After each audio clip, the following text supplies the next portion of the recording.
do this. We're good. Wow, we managed to fit both of us in the screen. Easy. Chat box on the right. Easy. Let's go. Should we start recording? Sure, yeah, whatever you want. All right, you want to intro? Okay, yeah. All right. Hello, everybody, and welcome to the MoneyShift podcast. I am Thanasi. And I'm Paul. And today, we got Japanese car roundup, and I'm excited for it. And just like catch up, like what the hell is going on? It's been a while. COVID is a thing. COVID is still a thing. Don't care. How you doing? I'm doing all right. What's new, man? Tell me. Tell me everything. Literally everything. What up, Nina? Well, I'm drinking a year-old beer. Expired in... What was it? Oh, it's expired in 2016. Okay. I'm drinking a year-old beer. Chex can. 4 years old. Yeah, 4 years old. I had a bunch of Bud Heavies I found that expired a year ago. Okay. And it's Bud Heavy. It's good forever. It definitely is. That one of those things where it's like water, where the reason why it expires isn't because of the content, it's because of the bottle it's in. So I googled it because I wanted to see if I could save the Bud Heavies. Yeah, And some Coronas I found just like stuffed under a workbench in our cellar. Okay. Beer doesn't really expire. Okay. It's just like after this point it might be disgusting. Oh, okay. So it just might be gross. Yeah. It's like But after this if point you it might drink be, it, you're not like gonna die. Right. Okay, got it. I mean, I would know by now. I've been drinking a lot of this. So what's better, expired Budweiser or expired Corona? Which I guess is me asking, which do you prefer, Budweiser or Corona? Well, that's a tough choice. Oh, dude, I'm Corona like 10 days out of 10. I used to not like the taste of beer in college, and to suffer through it, I would shotgun them, and I shotgunned Bud Heavies, and I gained like 50 pounds. And ever since then, I was like, yo, fuck Bud Heavies with a capital F. I didn't drink really until I was 22. Yeah, honestly, it was like the legal drinking age was when I started drinking. It's the same. Yeah, same here. I fucking hated beer. I went straight to Hennessy. Just, I'm about to have it. Yeah, I was like, if I'm going to do it, I'm going to fucking do it. Hey, I mean, it's really good. You could start with worse shit. Measures. Yeah, I mean, we had the whole, like, plastic bottle vodka phase. Oh, hell yeah. And then I've since converted fully to tequila. I'm immune to vodka. What does that mean? I've never been able to get even a buzz off of vodka. Wait, whoa, really? Yeah. No matter the amount. Correct. What? Brandon and Dana can attest to this. I did 14 shots in a row in about an hour and a half, and I was stone sober. What kind of vodka? Have we done it like was Grey Goose, I think. What? Okay, so if it's gonna be anyone, no shit. Wait, why? What? I don't know. Is this like something we can WebMD where it's like, why does Paul drink? I'm pretty good with light liquor. Are you sure? Dark liquor fucking destroys me, but light liquor I'm pretty good with. Are you sure that wasn't like Dana pulling a fast one and just like taking all the Grey Goose for his own and then filling it with water? It wasn't Dana and Brandon. It was BMAC and Brandon. I went shot for shot with BMAC. Okay. And he was annihilated. And he was pouring them. He was pouring them heavy. And he wanted to ruin me. So. And he didn't? No. That's amazing. And this is so tequila, same thing? I've never had tequila. Whoa. I don't really have an interest in it. Okay. I heard nothing but bad stories. Yeah, I hear that too. I don't know. To me, it's just like the buzz I want. Yeah. You know what I mean? Like it's like when people smoke weed or eat edibles or whatever, and they're just like, fucking, this type of weed gets me hella paranoid or whatever, and then this type is just mellow. Yeah. That's what tequila is for me. It's just like, I'm fucking chill, I'm cruising, I'm having a good time. I'm more... My go-tos are, if I want to nurse something forever, I'll drink beer. Because I just like, I can't really hammer fizzy drinks. Oh, yeah. No way. And then I agree. If I want to get shithoused and enjoy it, like a lot, the whole way, I'll drink rum in things. Sure. If I'm just like, let's just do it, straight Hennessy. Yeah, if I'm trying to get tanked, it's tequila with like a lemonade or something where like it's effectively lemonade or Long Island iced tea. Exactly right, where you're drinking the juice. I drank like 5 or 6 of them in the span of an hour, and I told every single girl at the bar I loved them. Yeah, I told them all to have a nice day too. I wasn't even hitting on them. I was just like, I love you. I care about you. You look great. Have a great day. You're confident. There was this one woman who looked like a young, really hot Kris Jenner, and I was telling my friends about it, but I was really fucking loud. Okay. Hey, that lady over there looks like. No. So, guys, that lady looks like Kris Jenner, but really fucking hot. Hey, you know, looking at us. Hey, we might see more of the Kardashians because one of their boyfriends recently signed to the Celtics. So you never know. You might actually see a Kardashian at a club. Oh, in local. 2023. Oh, local. Yeah. Oh, local. I thought you meant like we see them fucking plenty right now. Yeah. Well, they canceled their show, so right? Isn't that over? I don't know. I'm just assuming. I've never watched it. I don't give a fuck, to be honest. Don't really care. One of my favorite things I've ever seen was like a post on the internet, and it was like, I love the Kardashian show because, like, Kanye will be walking around, and he'll just like, just put out this like profound moment of his life, and then no one gives a shit. Like, he'll just walk by here and be like, he'll walk by like a theater and be like, this is the first theater I've ever performed at. Like, I've never felt such joy in my life. Like, I'm feel truly blessed. And Kim's like, all right. On to commercial. Did you watch his Joe Rogan episode?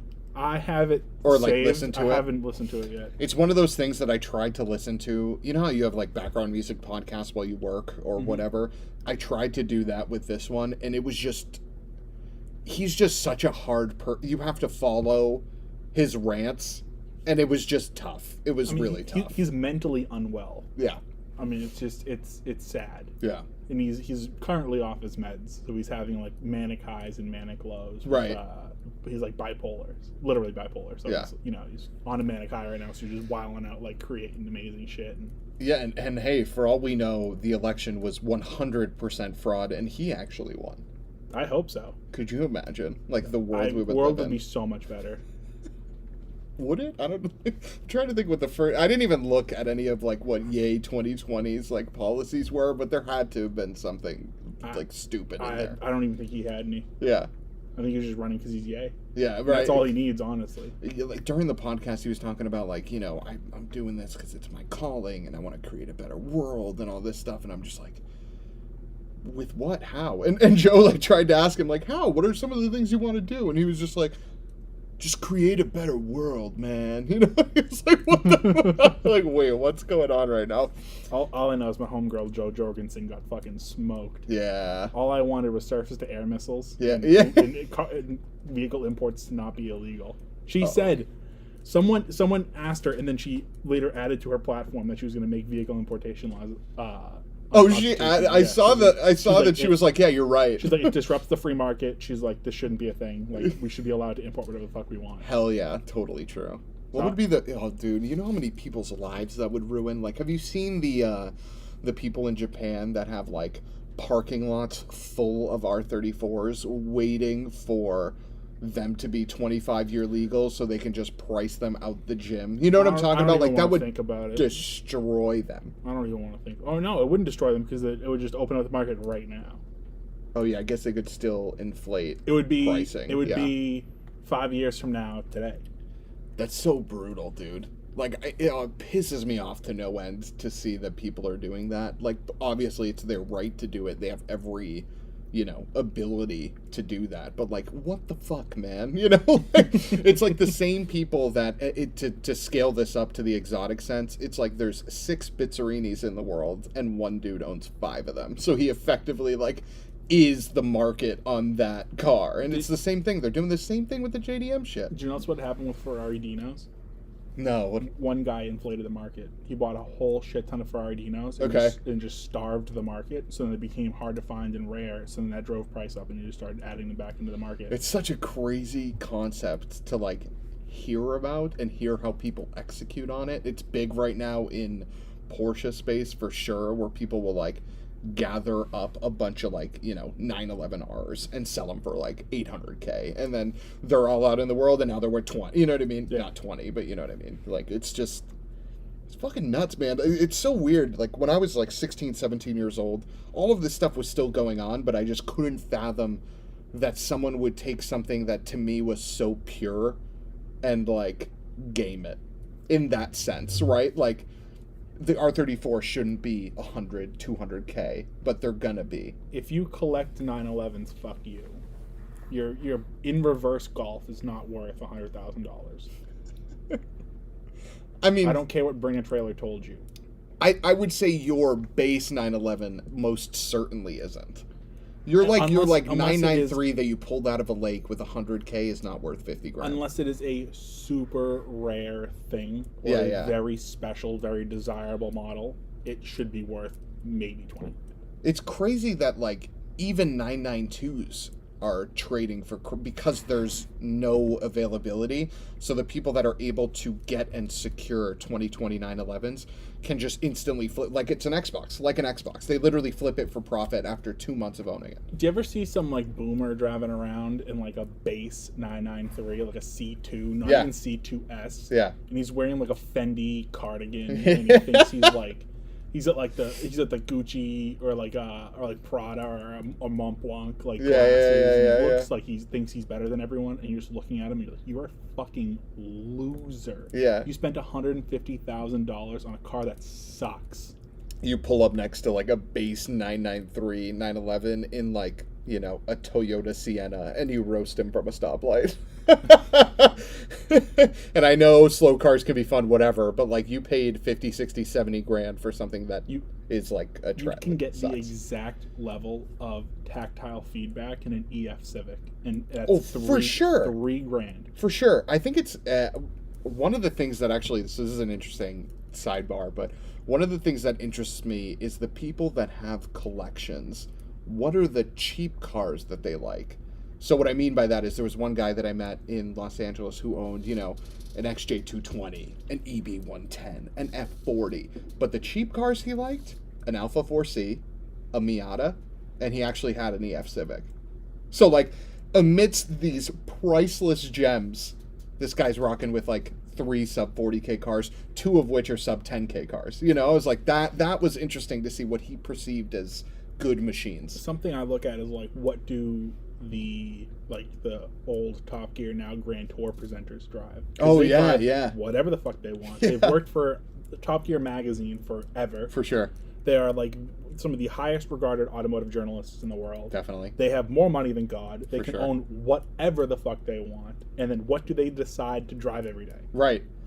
That said, take that also with a grain of salt, because it's just what they want to live with every day. Right. They could call anyone right now and drive whatever old thing they wanted to. Totally. Right now as well. Yeah. I think Tiff Needell, who used to be on Top Gear, then Fifth Gear, whatever, he had like a dramatic, you know, what's in my driveway video. And everyone was like, yeah, let's see what Tiff drives. Like, this is going to be great. He just has like a Jaguar XF Sport Brake. And then his wife owns an X5. And he's like, guys, I know this is disappointing as fuck. He's like, but I get cars to drive every week. He's like, it makes no sense for me at this point in my career to have cars of my own. Because he literally gets cars every week to drive. Right, but... Which is different, I guess, than what you were just saying. I mean, I kind of agree, but also, like, you know, you gotta have your greatest hits that you can go to. Yeah. You know? Which is different, because there's, what's his name? His mind is escaping me right now. The journalist that used to be on Motor Trend, he's hilarious. He was on Head to Head with Johnny Lieberman, and then he wasn't. Fuck, it's gonna kill me. He has an MK1 GTI, he has a Lotus Elise, he has a Scirocco, he has a couple other things. He's just hilarious, and those are the cars he drives. I know who you're talking about. I don't remember his name. Yeah, it's actually gonna hurt me. If there's anybody out there that's listening or knows, DM us, put it in the chat, do something, help me, help me. But then there's like James May, who drives like a Toyota Mirai and a Tesla Model S, and then an F430 Scuderia. He also has a Renault Alpine. Yeah, 110. Yeah. And I think it's a Type R as well. Yeah, hilarious. Like his challenge where he's like, I bought 2 electric cars. Because why not? And it was like the Mirai and the Model S. You're like, what the fuck? And like Jeremy for years and years and years had a CLK 63 Black Series. Yeah, and like a Ford GT. Like that was the longest any of them has ever owned a car, I think, except for Hammond had a '69 Mustang or '68 Mustang. Yeah. The little. Oh my god. He bought a. I think it was a Raptor Ranger. Oh really? Yeah. Those are cool, man. He had a video of him like tooling around with his two daughters in the back of it, just like doing all sorts of crazy off-road shit, and it looked like they were not interested. It was a really funny video. I love that. He did one where he was like road tripping across the UK in a Tesla Model X with his wife, like right before COVID started and hit the UK, and it was hilarious just because of the like crazy amounts of range anxiety that they had, and he just like didn't give a fuck, and his wife is like sitting in the front seat like, we literally have 10 kilometers left, you need to find something and you need to do it now, and he's like, we're all right, like it's whatever. It's so funny. I love it so much. My dad used to do that to us with like his tank on E. He's like, we got 3 miles left until we're empty, and I'm like, pull over for gas. He's like, no, we're gonna fucking keep going. He'd drive for like 15 minutes on like 0 miles just to torment me. Hell yeah. Like, I do that now. Maybe we'll be on the side of the road. Oh fuck. I'll be honest, I do that right now, and it's hilarious because the fuel range indicator, at least in the Phaeton right now, is and in most cars, it's based off like your current MPG and how you're driving. So like, if you had just driven in town and then you go on the highway, that number goes up. So like, even on the way here, I had 50 miles when I left my house, and then when I got here I had 60, but that was just because I did a bunch of town and then it was all highway to get here. So it's just like, haha, I put gas in my gas tank on this trip. I was hypermiling my GTR today because I didn't want to be inconvenienced to stop for gas. Yeah, so I wasn't stopping unless it was directly on my way home. Okay, how was that been? What, hypermiling? Your GTR. Oh, that's good. Yeah, I've been dailying it. Hell yeah. For about 3 weeks now. And it's great? Yeah, I've driven the Civic 4 times, I think. That's awesome! That's good. And then the Mercedes? I don't know. It's under a car cover in the driveway. So I haven't looked at it in a while. For better or for worse, it's great. It's existing. It's great. It's still there. And the 240? I had a mild off at the track and broke my bumper in half. That was fun. It exploded. Like fiberglass everywhere exploded, or essentially, yeah. Okay. It broke in half. Well, it's held together with duct tape right now. Sick. Yeah, that was fun. Any more events left in the year, or is that nope. It's pretty much done? I'm annoyed. I ordered seat rails for a Recaro seat I bought for the car. Okay. And they said they would take about 2 weeks, and then it took 2.5 months, and they shipped today. So I'm assuming you anticipated you would have them for an event. Didn't have them for an event. Correct. What did you do in lieu of? So I had my R32 seat in it. Yeah. I had driver and passenger R32 GTR seats in the car. Sure. I broke the driver's seat. Well, the driver's seat broke. It was just like, it's 30-year-old metal. It kind of corroded, and I just snapped the fucking hinge. Yikes. So that was exciting.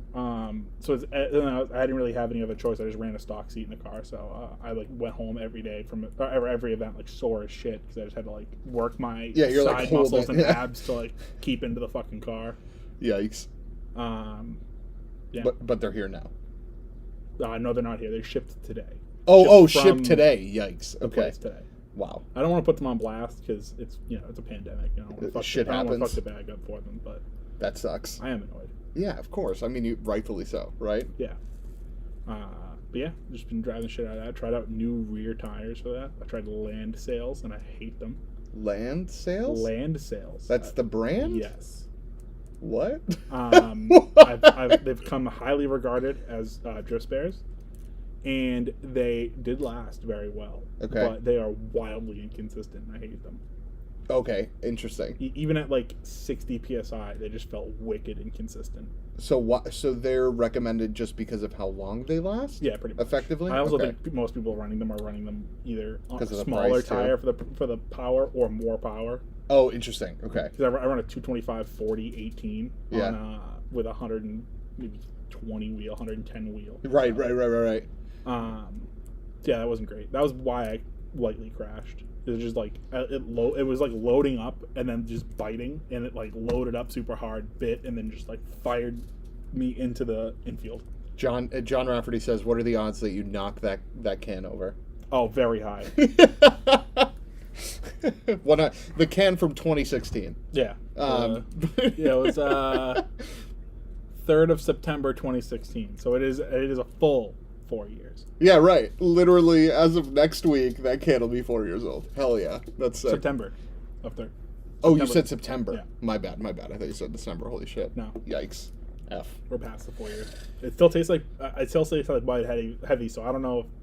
I'm sober. I don't know why I'm slurring my words, but I just do that normally. It's Bud Heavy, so I mean I don't know if it's fucked up or not. It's just that's just what Bud Heavy tastes like. Yeah. So. It's like, how do you know if fish is bad? I don't eat. It smells like really. fish. You know what I mean? Like that. I mean, I guess there is bad fish. Maybe that's a bad example. Fuck. I can't remember the last time I've willingly ate fish. Not a sushi guy? Other than tuna. Okay.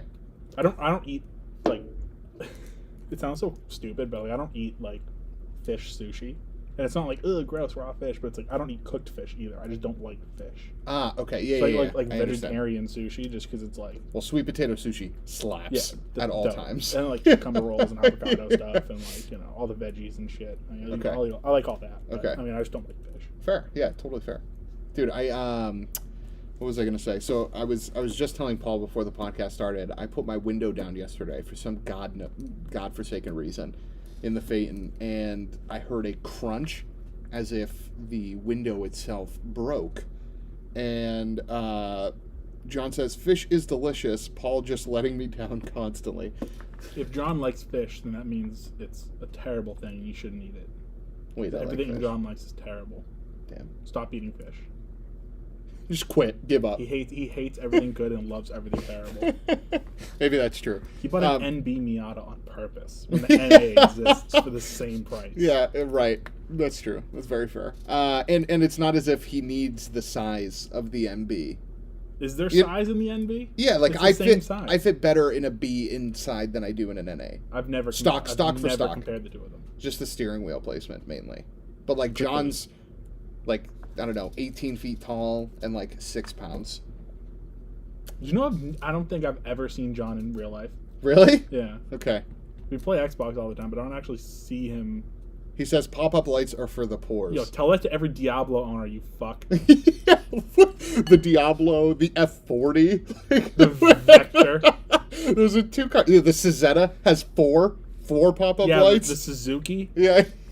Yeah. Wait, is there a Suzuki with pop-up lights? I don't know. I don't keep track of Suzuki, other than the Samurai. No, there isn't. There's Isuzus with pop-up lights. These sweet 300Z lights, pores. Yeah, that was after they deleted the pop-up lights. Right. You pleb. Yeah. They went from rich to they couldn't afford the pop-up light anymore, so they borrowed some from Nissan. Is that how that worked? Maybe. But I went to put up my driver's side window today, and it played the dance with me where like it went like 80% of the way up and it stopped. I was like, fuck. So I lowered it again and it went up. It went 85% of the way up. I was like, shit. It lowered it again. It went up, went 90% of the way up. I was like, okay, we're almost there. We got it on this one. It like went down and it went all the way down. I was like, no. And then I raised it and it like closed, but I can hear a slight hiss on the highway. I'm like, fuck, I'm gonna need like someone to put it up, and then I'm like coaxing it into place, and then I just never use it again. Just like make your hands grippy. Like get them, like hold your own hands so they get nice and moisty, and then just grip up like a gecko. And just push it up. Yeah, give it a little assistance because it definitely needs that. But other than that, the car's been fucking awesome, which is great. My passenger window in the Type R when Jason Young was operating it went up, like almost all the way, and then all the way down, and then he hit it again and went all the way back up, and then after he stopped touching it, it never happened ever again. What? Yeah. Did it drop as if to say like you pushed down on it and it went, or did it just like shoot? It was as if it got stuck on your finger, so it was just like, you know, when the garage door it like detects a person. Yeah, it was like that. Interesting. But the reverse because it's the window. Yikes, Jason! Damn it! What did he do? Did he just cursed when he was in the front seat? He cursed it. Okay, makes sense. Is that why you just parked it? Just because it was cursed? Parked it in lieu of it being cursed. I mean, it's the only thing I'm going to be able to drive in the winter, so I want to get my miles in with other things. Yeah, oh yeah, totally. And it's been like fine. Even it's been colder recently, but in terms of like snow and anything like that, like we're okay. One day it snowed, I drove the Type R on summer tires to work. How was that? Nah, it was fine. Okay. Oh yeah. Actually, I got stuck parking. What? Really? Yeah. Made it the whole way there perfectly fine. Was pulling into the parking space, and then like I like stopped to like cut the wheel a bit more, and then tried to proceed again, and I was stuck there for like 5-10 minutes. Sick. Couldn't get the car to go forward or backwards. I was like, "Are you fucking kidding me?" I'm like, I'm half in the parking space. Like I'm looking at my job. We were finishing moving that week that the snow hit, so I didn't have the Phaeton on me or any of the other cars. I had a pickup truck, but my father, he was driving the Phaeton to and from work in lieu of like not having his car, and he was like, "Yeah, I just drove." He's like, it was fantastic because I mean the thing weighs fucking 5,200 pounds, and it's all-wheel drive, so it was whatever. And my car was pretty unbothered. I mean, I wasn't driving too crazy anyway.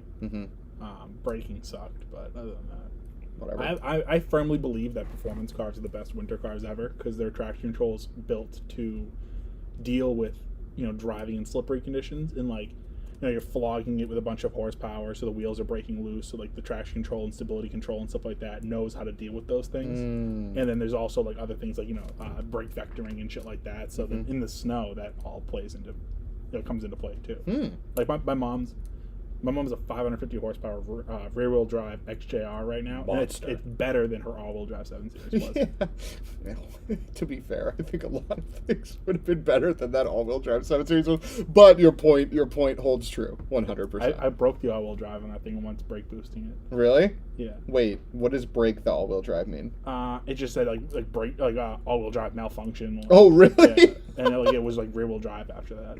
That's awesome. We had a Toyota Sienna minivan where the front diff just like literally like blew up. And the power got sent majority to the rear, and we had to like fill it with brake fluid before we traded it in so it would run fine. Anyway, we got rid of the car not long after that. Perfect. My uncle who bought it never had any issues, so I don't know. Oh, but I cleared the codes afterwards and it was fine. So. Good news, everyone. But like the car was rear wheel drive for like the rest of the day, and then I went and cleared the codes real quick before I went home. Sick. This was when I worked for Waylands, which is a high performance dashboard company. Yeah. Doing promo shit, and like we had just added like a 0 to 60 feature on the cameras. Okay. So I had a CRZ at the time, which is like fucking the slowest thing in the world. And Sure. We don't have time for this. So I borrowed my mom's 7 Series, and we were at an airstrip. And it was the lumpiest airstrip in the world, and I was just brake boost launching the car like all day, and then I fucking blew the all-wheel drive to pieces. Yikes.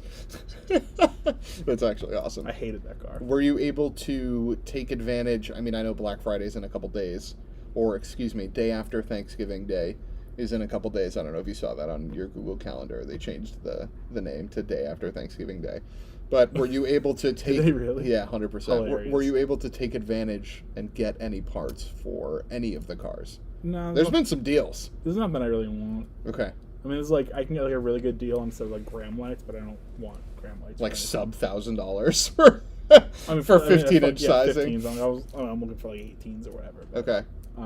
Yeah, there's nothing I really want. Like I can get a really good deal on like a hybrid shifter for the Type R, but I don't want that. Yeah. So it's like I'm looking at stuff that's like wildly unnecessary that I don't even really want. I'm like, should I buy it or whatever? Like, yeah. I was looking at like a Nardi wheel, and it was like $40 off, and I'm like, I don't know. Yeah. So it's crazy because the things that were like gangbusters on sale were like bright blue Willwoods, and it's like maybe it's worth getting them and like re-powder coating them a different color, but like I don't know. I got wheels. That was it.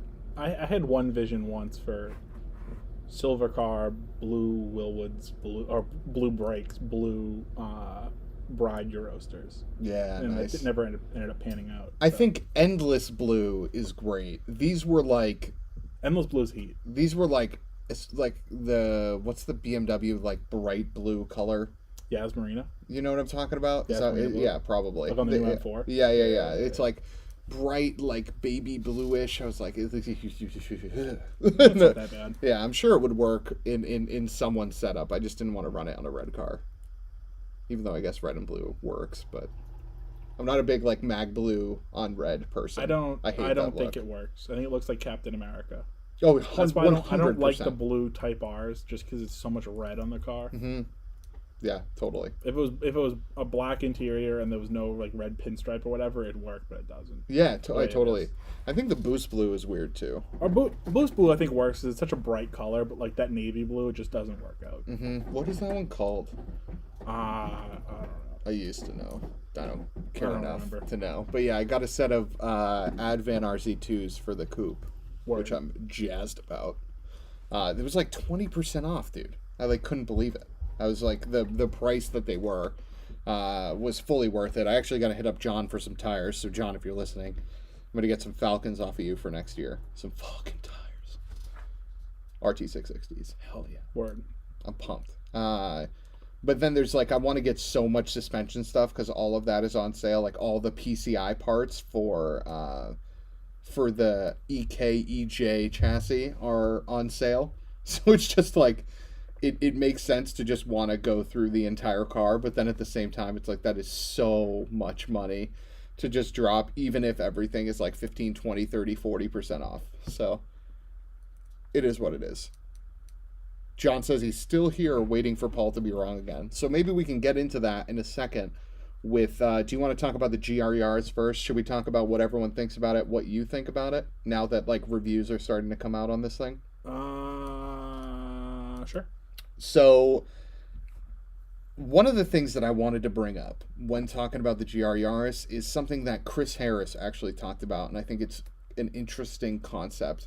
He says the GR Yaris... Sorry, go ahead. The type of color, is it Asian blue? There it is. That is or what is it Asian gray? No. It's Asian blue.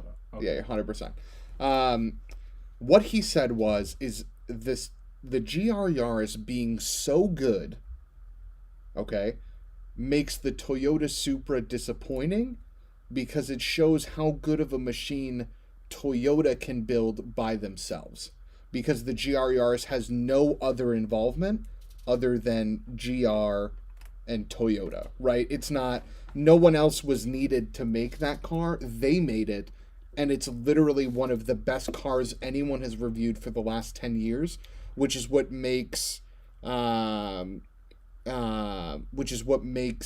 Supra like a drag. I mean that's true, but also the Yaris, the GR Yaris was built, it's heavily modified, but it was based on another car that was selling mass market, like super cheap car that was going everywhere. So it's like, the suspension, the drivetrain's different, but like it's like chopped. The body is still there, like the roof line is still there, the structural integrity of the car is still there, the dashboard's still there, like crash bars and all that shit, like all like the bones of the car are still the same. So it's something that it was an investment in a heavily mass marketed car that they were then making like a crazy version of, where they don't have an FR vehicle in their lineup other than the GT86, but they don't really own that entirely. It's GT80. It's GT86 and BRZ, so right. You can't just like take that chassis, stretch it with or whatever. Yeah, right. They can't take a chassis that they partner with another manufacturer for, and then just sell it, because that kind of goes against what their contract would, I would assume, be, because they're not going to just put a loosey-goosey contract together. Yeah. Two manufacturers are building a car together, so it was a good point, because the Yaris is so heavily revised, even though at the end of the day it is a Yaris, and it is small production. It's not like they're going to be making these things for the better part of like 5-10 years, right? This is like a 1-2 year thing as far as we know. So, but it was just an interesting thing where like at the end of the day he was happy the Supra existed, but he was like, because this thing is so fucking good, it just makes me disappointed that they didn't take that leap and make it their own. Another thing too is the interior on the Yaris is a Yaris interior, for sure, and no one's expecting it to be any different. So it's like that's just what it is. But with the Supra, if they're selling a $40,000 to $50,000 car, and the interior is not a $40,000 to $50,000 car interior, right, then that's going to be a big red flag. So partnering with BMW allows them to use some nicer materials, for sure, for a cheaper cost. Otherwise, the car would have been $60,000-$70,000. Not even including, the cost of developing their own FR platform. Yeah. But if the Supra is successful, they might be able to take that money and make what's the word I'm looking for? Like a special edition? Is that what you're talking about? No, like a like a marketing case for developing their a own new FR gen platform. that's their own. Yeah, I like gotcha. the Mark 6 Supra, or some other FR car might be their own endeavor, because they're like, this was so wildly successful, and Right. we made so much money doing it. We could invest in our own thing. Right. And that's if all the complaints and all the drawbacks are from BMW, and if BMW longevity starts to come into play, and then that's hurting Toyota's reputation for reliability, then they might be like, fuck BMW, we're not partnering with them again on this shit, because like our whole thing is our cars last forever. Right. Tacoma, Tundra, Right. The Sequoias and shit, Camrys, Corollas. Oh, for sure. If it can't, it's a sports car, they're not expecting it to last that long. Right. But if they're falling apart after 4 years, then they're like, well, we can't take this risk again. For so sure. they might do it in-house. Yeah, I mean, that's a great point, and it's totally true. And for the better part of it, they are selling really well. Like, if you really well, you got to put the phrase "really well" in context to the competition, right? Like, the Supra is selling like shit in comparison to like a Civic or an Accord, but in comparison to a Cayman Boxster, it's actually beating Cayman Boxster combined sales figures. So they're doing fine, so the hope is that you're 100% right, that like the business case is there for them to iterate and do it themselves because they've developed a market, even if that means the car's a little more expensive because it's all Toyota. The people want it, you know what I mean? And then also like the R&D and stuff with developing a chassis, because I mean, it is based on the Z4. Right. It's not a secret fact. But Toyota did a lot of their own tweaking and their own designing with it. So all of that work is R&D work for if they were to go out on their own. Where Right. if they're just starting from complete scratch, it's going to be another LFA scenario where the car's in development for 10 fucking years. Yeah, right. And then it's outdated when it launches, regardless of how magnificent it is. $500,000. Right. Yeah. Totally. What up, Mr. McCormick? How you doing, buddy? Happy to have you here. Thanks for joining. I love you. Yeah, no, along those lines, though, I think actually, this is the thing that I wanted to ask you, is the big thing that a lot of people were saying with the GR-Yaris is, we're not going to be getting it here in the States, but what we are going to be getting is the GR Corolla, right? Does the fact that we're going to be getting a Corolla hatch with the same engine, regardless of it being front or all-wheel drive, like, does that give you any solace that we're not getting the GR-Yaris? The fact that we're still going to get some sort of like hot version of the Corolla with the same engine, or does that even play any cards? I think it does, because I don't know if they were initially planning on sending that to the States. Okay. And then seeing like the intense outcry that we weren't going to get the Yaris, Right. I think sort of shook some things up for them, because we're not getting the Yaris at all. I don't think, are we? Nope. So yeah, no GR-Yaris for us. Yeah. I'm saying no, the base model Yaris. Are we getting that?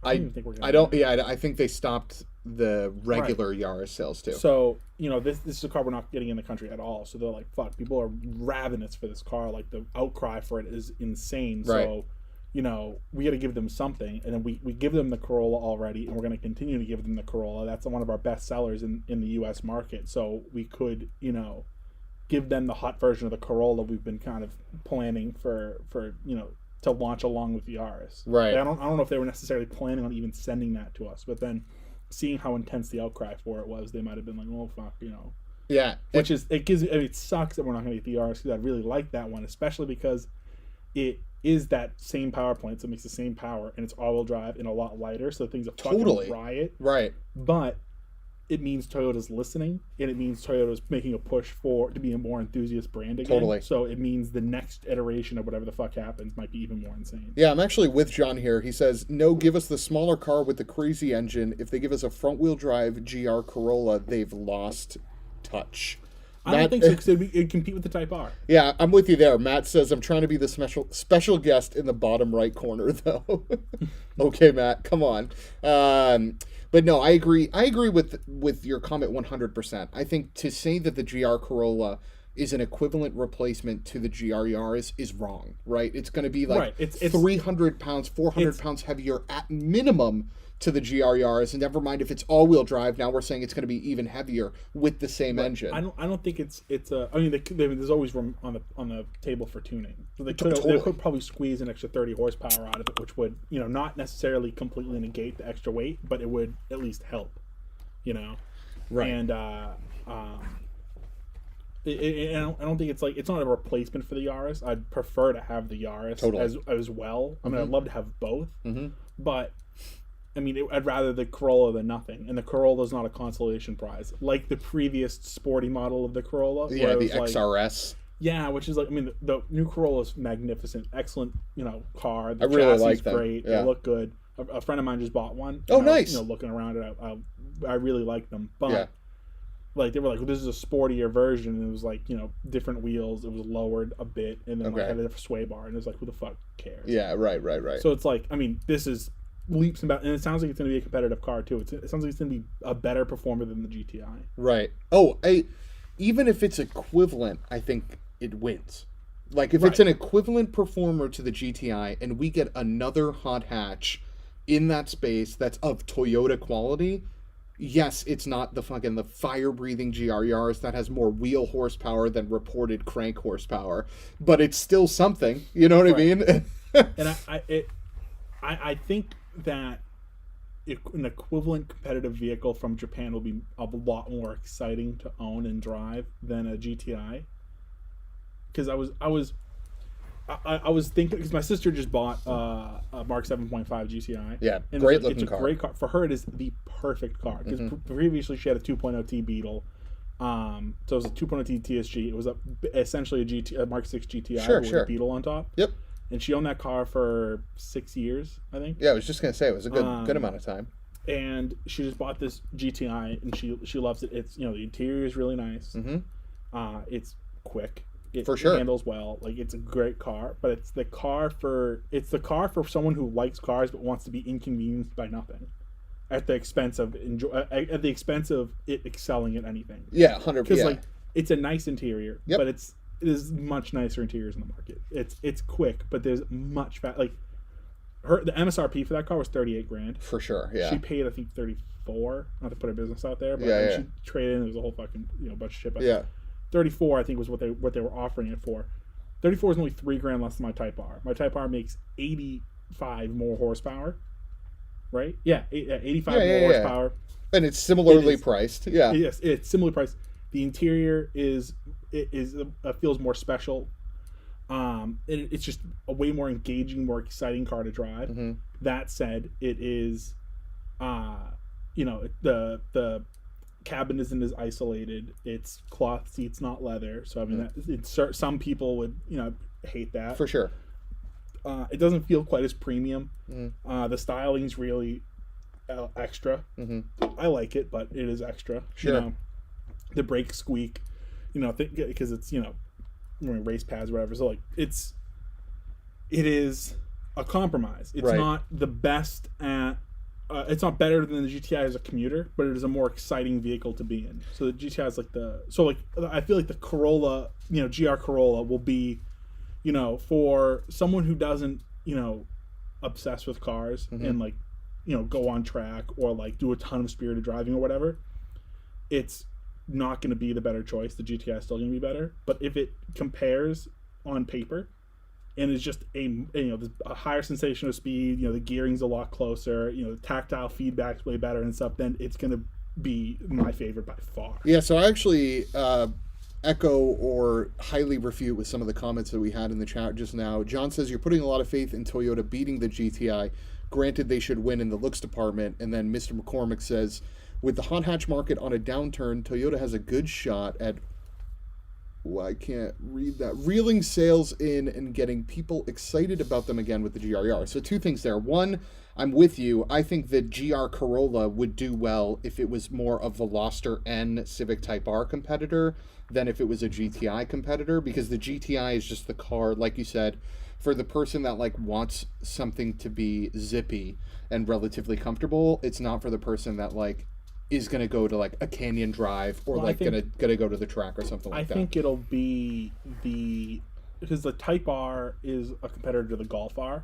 Sure. But it is $6,000 cheaper.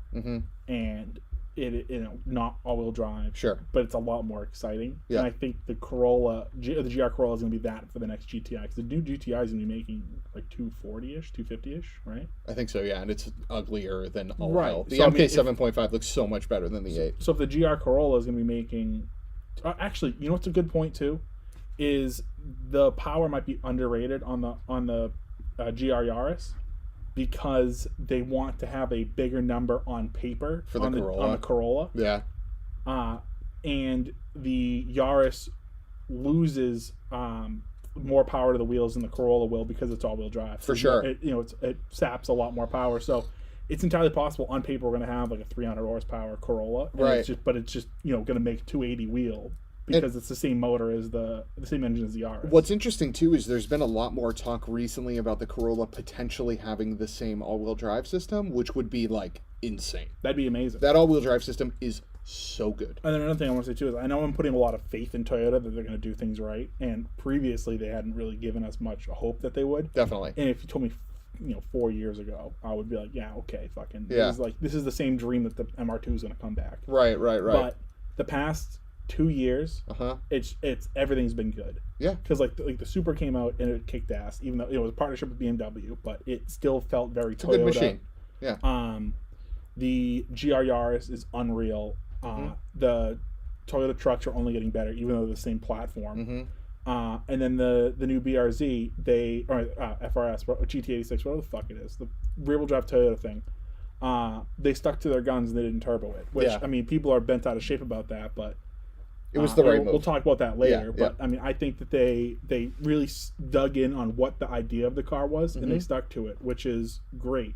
And that shows, if they're really married to making the car what it's supposed to be, then hopefully they're going to do the same thing with the GR Corolla, where it's like, this is going to be a performance car, so they're going to dig their heels in and be like, this is a performance car. Yeah, and I actually disagree with the last statement there that the hot hatch market is on a downturn. Like, maybe some of them have pulled out, but we have more options in that bracket than I can recall having my entire ability to buy a license. Like, we have the Civic Si in coupe or sedan. We have the... That's not a hatch. No. I'm just... You're... In terms of, like, the fun, cheap car segment... The sport compact? Hot hatches, we had the Focus ST, Fiesta ST, which no longer exist. We have the GTI, which is still around. We got a Civic Type R, which we never had for a hatch. So we're only down one. Right? Like, we have the Mazda 3 turbo all-wheel drive. It's just automatic only, but the thing fucking rips. Like, it's really fast. It's not a performance car. Sure. It's just a fast thing. Like, but I would... An E500 is very fast, but it is not a performance car. Yeah, I totally agree, Nico. We definitely need a Megane. But in terms of, like, that segment, I think it's more fun now than it was 5-10 years ago. Like, there's more options available now. We never got the that are good. We never got the A45, but we got the GLA 45, sure, which is essentially just a tall one. And then the new GLA is way more truckish. I hate it, by the way. I've seen a few in person. I don't like it at all. So we lost that essentially. What the CLA is argument. Good. I don't know. The new CLA, I think they're gross. Okay. So like we lost that in the segment. Yep. We don't have anything from America anymore. Honda doesn't make a hot hatchback outside the Type R, which it's an elevated thing. Like when people think hot hatch market, they think of like the GTI competitors, and there's really nothing on the market that competes with the GTI directly. The Veloster N, yeah, but I mean, 100%. Yeah, yes and no, because it's like it's a bit of a sidestep to the GTI because it makes a bunch more power and is objectively worse car styling wise and interior wise. Objectively, yeah. So it's. I'm just saying. But that isn't. But we always had a performance of Veloster. But we don't have anything from Toyota right now in the States. We don't have anything from Mazda. We don't have anything from Mitsubishi. We don't have anything from Subaru. That's a hatchback. Yeah. We don't have anything from Ford. Nothing from Chevy. Nothing from Dodge. Mm-hmm.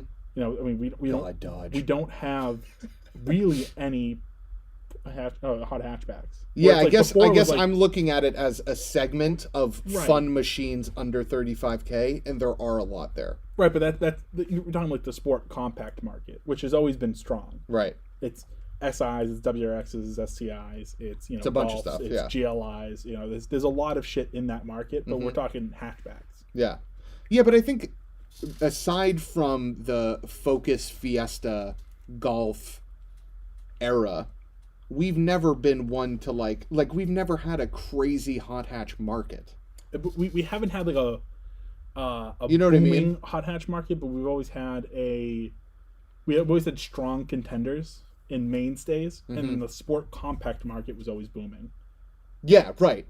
Yeah, so I guess that I mean- that plays to my point in the sense that like the downturn, like we never really. It's not like we were Europe where we had like the Megane, the A45, the 1 Series hatchback, like all these But, I mean, burners. even still though, I mean, the sport compact market isn't nearly as strong as it used to be.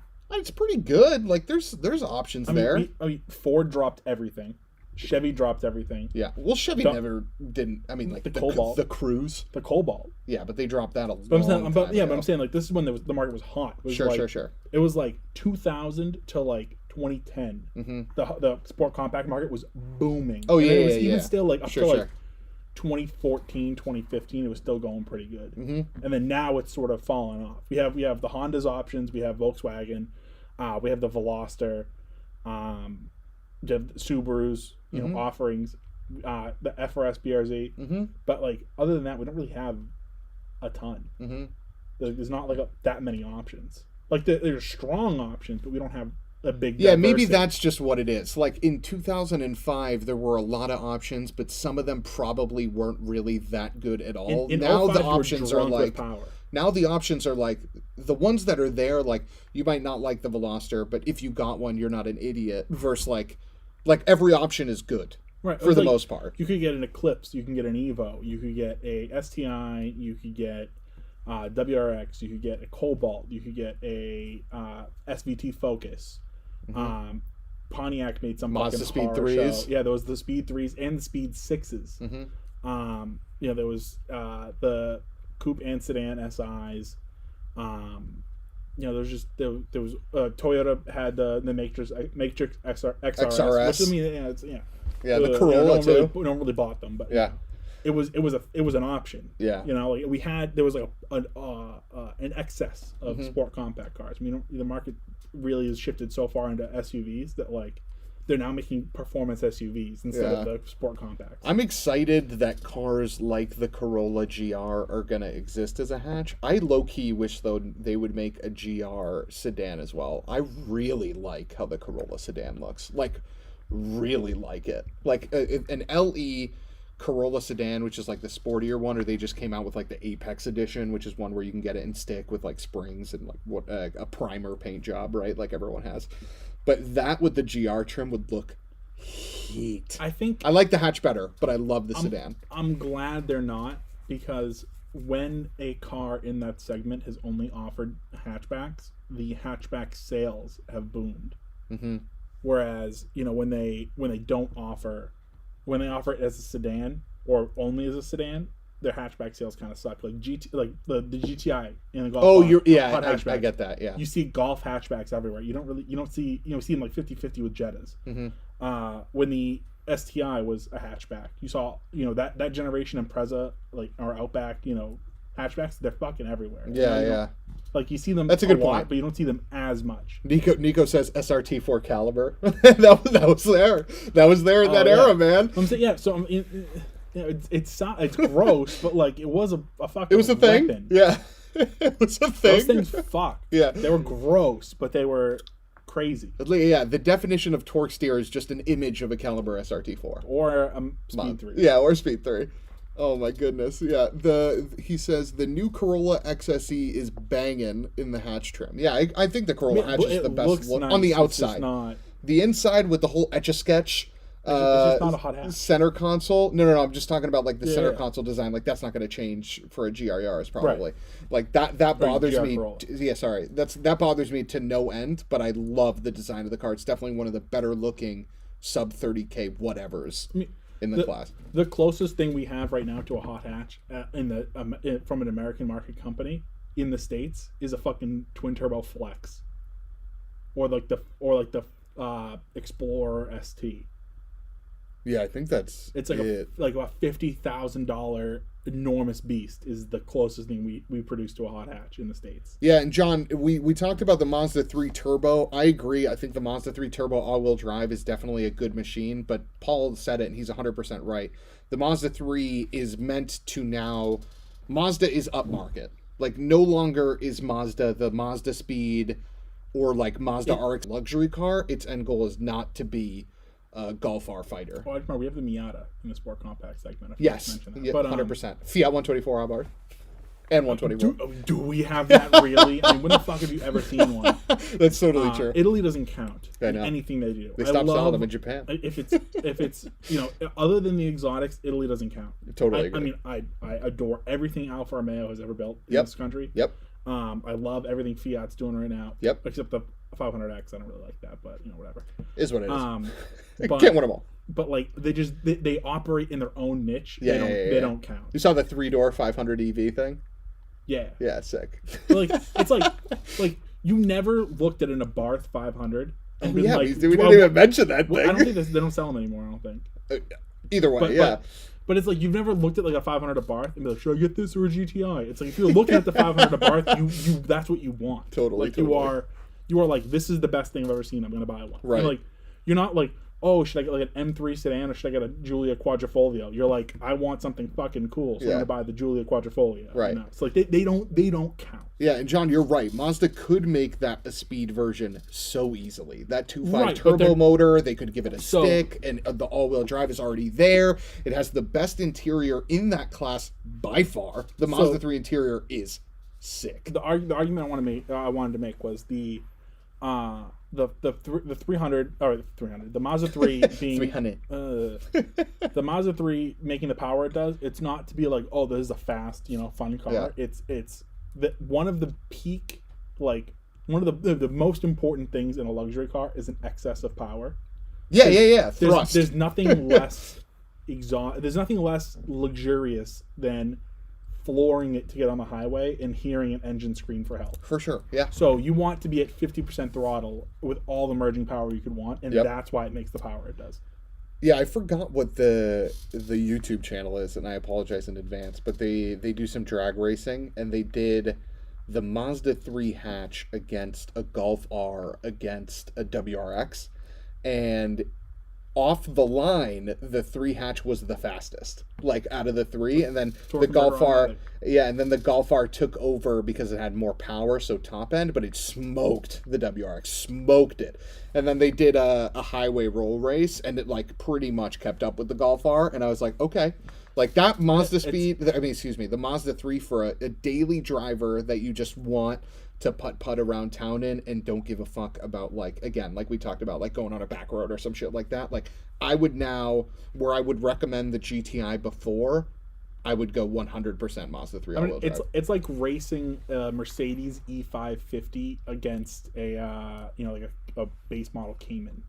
Yeah, totally. It's like, it'll probably be quicker, but then like the second it sees a corner, it's not quicker anymore, and it's not fun. Right. It's just it's supposed to be just a wet lasagna, powering you down the highway. Right. And John, you're right. They didn't use launch control on the Golf R in that, but they didn't use it in the Mazda or the WRX either. So it was an even playing field in the sense that they just like stabbed the throttle and went. They didn't let the fucking Golf R like what and launch. That's a better comparison too, because when you're like in a scenario where you're like, I am racing to make a to win a race, right, you're going to use launch control. But if you're on a main road and you're at a light and you're next to a Mazda 3, you're not going to be hitting launch control to fucking beat them off the green light. Yeah, definitely. Oh man, and you're just gonna mat it to pass him. Yeah, and I love the look. Dominance. I love the look so much of that car. I think they look so nice inside and out. So nice. And the fact that there isn't more of them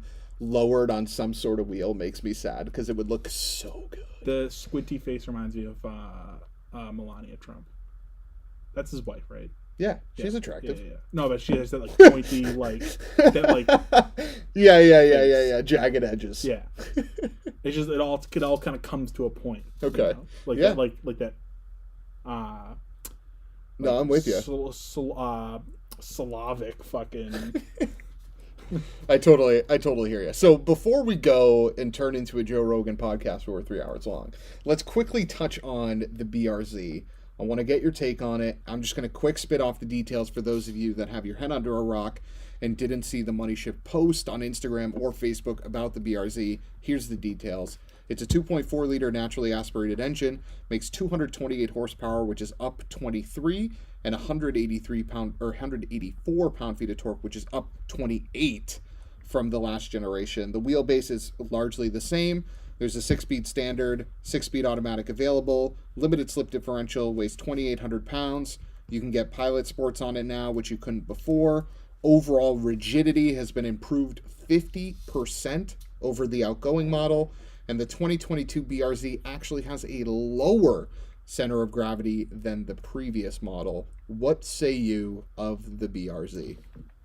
So I mean, John Rafferty put it perfect. Fuck, I'm all fucked up. He said it doesn't need a turbo. Next, but yeah, no, it doesn't need a turbo. No, it's, yeah, totally.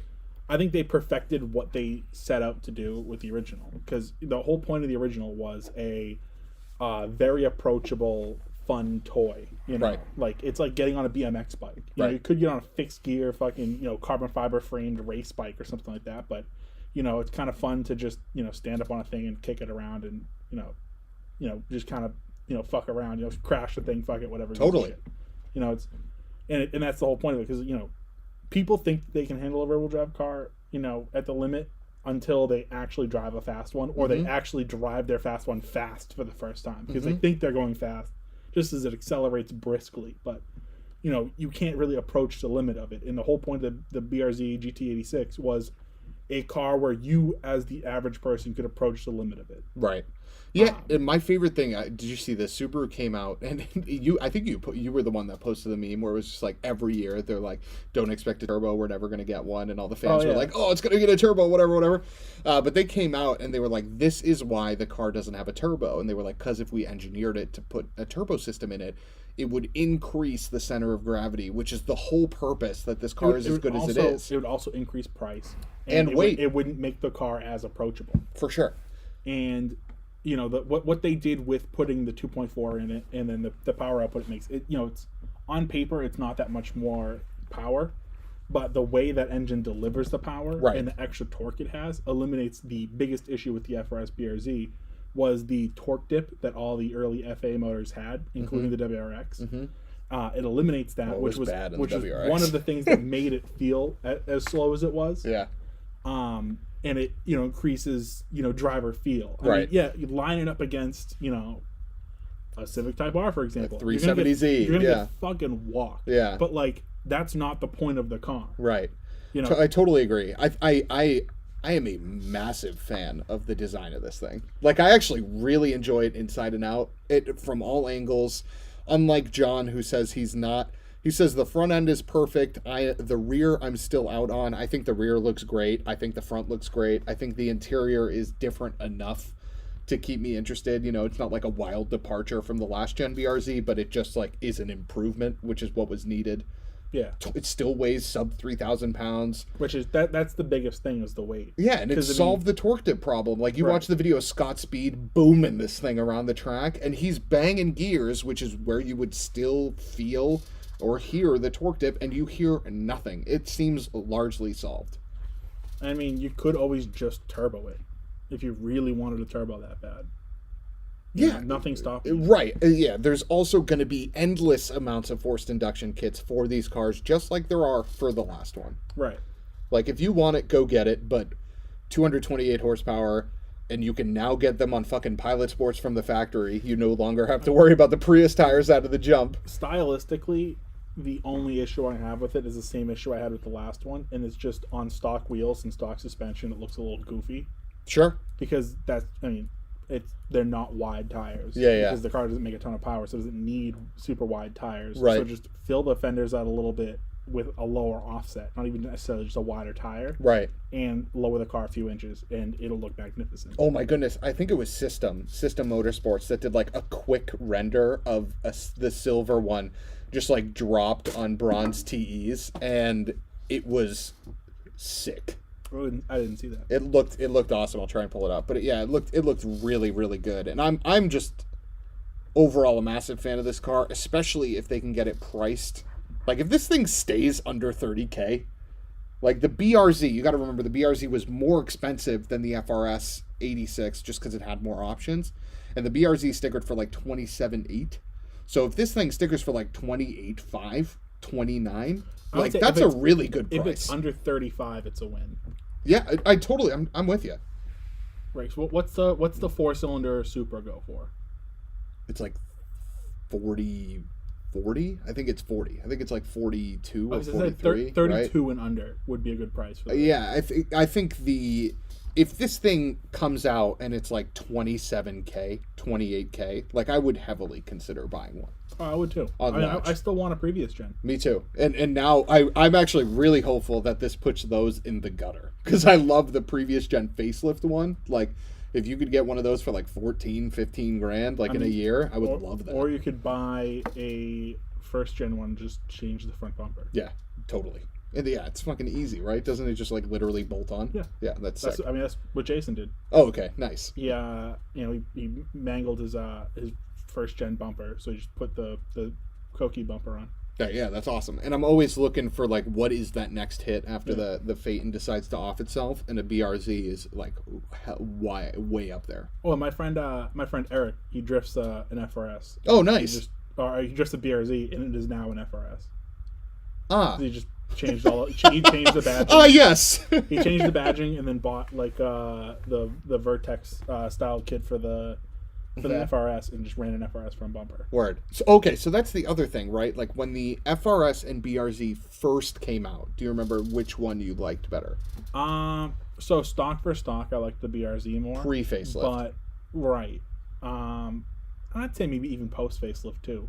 Yeah, but, I'm with you. With Aero retaining the stock bumpers, I preferred the Toyota offering. Oh yeah, I loved the whatever edition that had the TRD body kit on the yellow one. That yellow. Oh, well, if you're gonna do like a front like splittery style, like like the STI splitters and stuff that were optional for the BRZ. Yeah. Yep. If like that was the extensive aero modifications you're gonna do, I'd still prefer the BRZ. Yeah. But agreed. if you're gonna do C West stuff, yep. Where it's like a chunky, like almost like a half bumper. Yep. I would prefer the Toyota. Yep. Because it lended itself more to an aggressive design. I'm with you. John says the only downside to the new engine is it's 13 to 5 to 1, so boosting them is likely going to require E85. However, I'm interested to see what they pull from them NA. Yeah, I'm interested to see too, because this is a 2.4 liter engine. Yeah, I mean, right, which is up 0.4 from what it was before, and you can get some pretty good gains out of the BRZ stock. That was something I was talking to Jason Young and John Way Lee with Jane. We were talking about how, it's going to be kind of a bitch to add force induction to, but I don't know how much, because that's an issue, I wonder how difficult it will be to lower compression. Mm-hmm. Or if it's, just going to be, spacing out the heads or something. But I wonder if you could even extract like 250 wheel NA out of that 2.4. I mean, with money. Sure. Maybe like 200.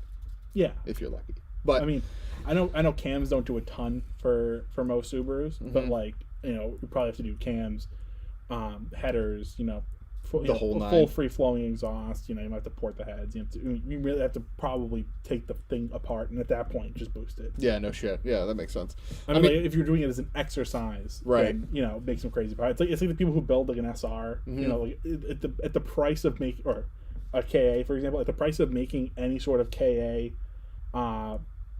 Nissan motor power, make any sort of power out of it, like you're spending way more than it would be to just strap a turbo. Yeah, I gotcha. That makes sense. My favorite thing to do is seeing, he said, if the heads are anything like the WRX, don't expect cams. LOL. Okay, fair.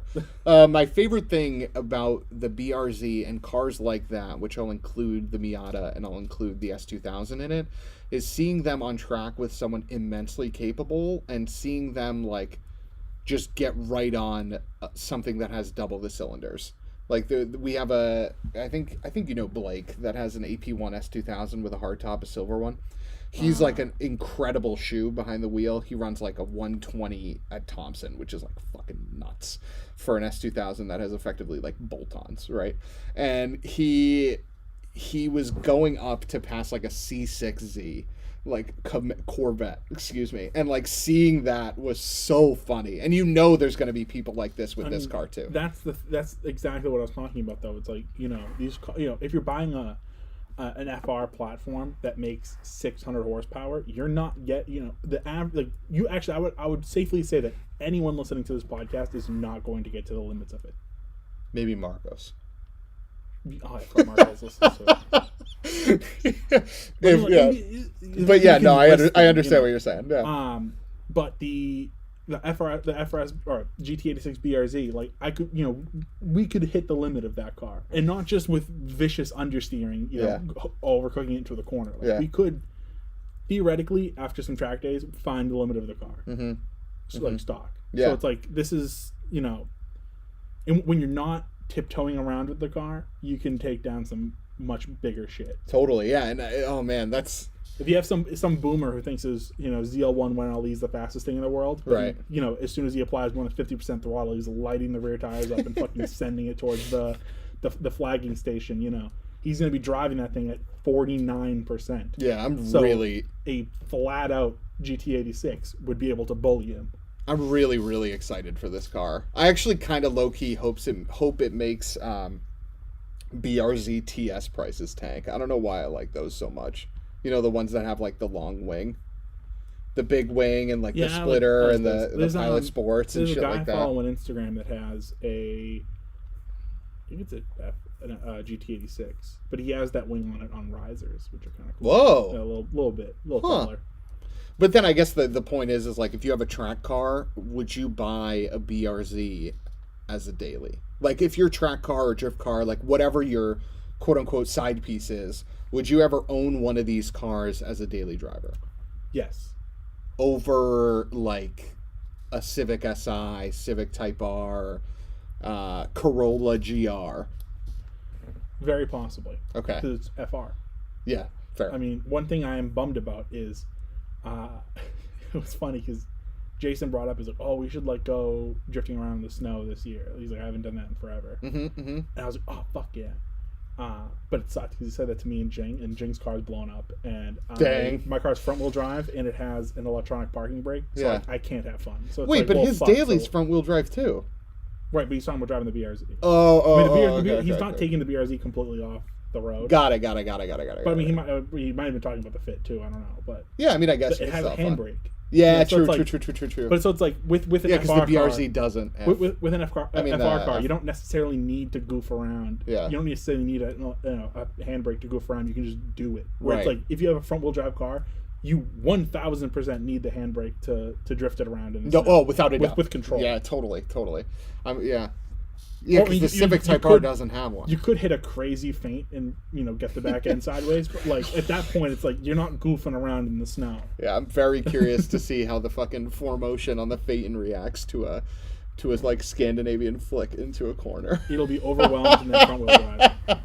It'll just, dude. Is it 4Motion or is it whatever the fuck Bentley is? No. Oh, good question. Actually, I don't know if that's actually. I think it's labeled 4Motion, but I haven't looked into that. Like traditional 4Motion, it's like a halodeck setup. Yeah, so it's 89% front wheel drive, and then it's just like overwhelms the rear diff and becomes front wheel drive again. And I don't think they would do that to a W12 optioned car.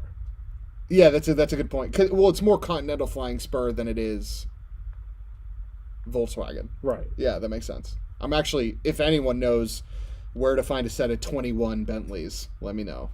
I want them desperately. Any VW kid probably has a set. I know, I need them. I want them. They look so good on that car lowered. So good. He said, John said 4Motion can be 4Motion or Quattro. Right, which is two wildly different things. Yeah, right. To say a car has one or the other is very different. Imagine if it was a synchro all-wheel drive system. Yikes. There's like some stupid post that goes around, it's like, all the time. Every once in a while, it surfaces on all-wheel drive army or whatever. And it's like, what's the best all-wheel drive system? And it's like all a Tessa, symmetrical, like for Subaru and all that stuff. There's a picture of all the cars, and then it's like synchro. And it's like a picture of a fucking Mark Golf II Rally. And it's like anyone who says that that's the best all-wheel drive system is a fucking idiot. It's proof that Volkswagen ownership's a cult. That is the worst all-wheel drive system. Without a doubt. The only all-wheel drive system worse is like in the fucking Flex or something. Fucking torque steers. Whatever the Explorer Sport has is worse. Although I bet the only reason the Mark II Rally doesn't fucking torque steers is because it doesn't have torque. Yeah, right. Also true. I think... what is it? I always love when Saab guys try to pipe up about XWD, because it's actually an okay all-wheel drive system, but like the cars kind of just suck. If the all-wheel drive system was that amazing, they'd still be in business. Yeah, I love Saab. I actually think they should still be in business. I think GM just killed the wrong brand. Like, they kept around Saab over GMC. Like, fuck GMC, dude. GMC truck sales have just keep the brand alive. Call it the Sierra line, and just only sell GMC Sierras. That's everything else from orbit. Well, now they have the thing is, with GMC, they're just basically leatherizing and rebranding vehicles they already sell. For sure. Where it's like Saab, it was like, here's a car we make. Yeah. Put your badge on it and call it a day. Yeah. And then they re-engineered the whole entire car. Totally. So it's like they were siphoning money from GM. One of the machines I was looking for a winter machine instead of the Phaeton there was a Saab 9.3X XWD wagon. So it was like the Turbo X, the black one with the 3 spokes. And the guy was like, I think there's something wrong with it, but I'm not sure. And it was in Hopkinton for like $3,000. I messaged him. I was like, I will come today, because even if it needs a new fucking motor, that car is worth not $3,000, you know. And he sold it in 20 minutes. I was like, fuck, they're so nice. I love them, but it's there's a reason they're out of business. Oh, without it. I mean, I would love to have seen where they would have gone today because of what they ended with. Like, that Saab 9.5, the last one, like, still looks really good on the outside, like, today. Yeah. And then even their last SUV, the, like, 9.4X thing, like, I bet you if they gave that thing Apple CarPlay, like, it would sell really well today. Well, like, so, I don't think so. Because, like, the reason we love, like, Ford, for example, is because of, you know, the Mustang, is because of, you know, the Raptor, the STs and stuff like that. Sure. The reason they're in business is because of the Escape and the F-150. Mm-hmm. Like, the F-150, yeah, no doubt. The reason we love Honda is Type Rs, is SIs, you know, the reason they're in business is HRVs. And then, like, you know, the reason we love Nissan is the GTR. The reason they're struggling to be in business is the fucking Altima. Yeah, and the Rogue. Yeah. So it's like, you know, the reason we love Saab is because of how weird their 9.3s and 9.5s and shit like that were. But those were their bread and butter models. And they were fucking weird. And that's why people were like, I'm just going to buy a Corolla because it's going to work every day. And it's not stupid. Yeah. No, that makes sense. It's likely 100% correct. But I can't help but wonder, right? And maybe we can do a podcast episode on that at some point. Like, where could they have been if they kept going? But yeah, I don't know. Interesting. John says the Phaeton has the Quattro system from the A8, which is the same one in the Flying Spur.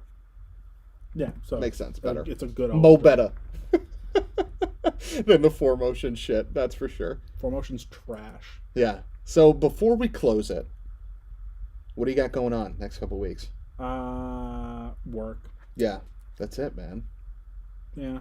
Thanksgiving's right around the corner. Yeah, it's a couple days. Are you doing anything? Every Thanksgiving? No. Yeah, me neither. We're having, I think, like a couple cousins and an uncle over, and that's it. Yeah, same here. Or I think it's like a family, like what would normally be like a Monday dinner or something like that. 8 of us in total. That's about it. And then I take my car, the coupe, out for just like one drag down the front main street in front of the store because I haven't registered it yet. So I'll start it up like once a week. And it just rips because the thing has way too much power for the tire setup that's on it. So it's so funny. But yeah, then just put it away. So that'll be my week. Hell yeah. I'm excited. Thank you, man. This was great, as always. Yeah. Thanks, everybody, for joining. We appreciate you and all of you. You can find us on MoneyShift _ on Instagram. You can find us MoneyShift on YouTube, MoneyShift on Facebook. You can find Paul also on Kodadama. Check that shit out. The website's fucking dope, and the podcast is even better. And yeah, thank you guys for joining, as always. Chat was lit. We appreciate you guys. We'll see you soon.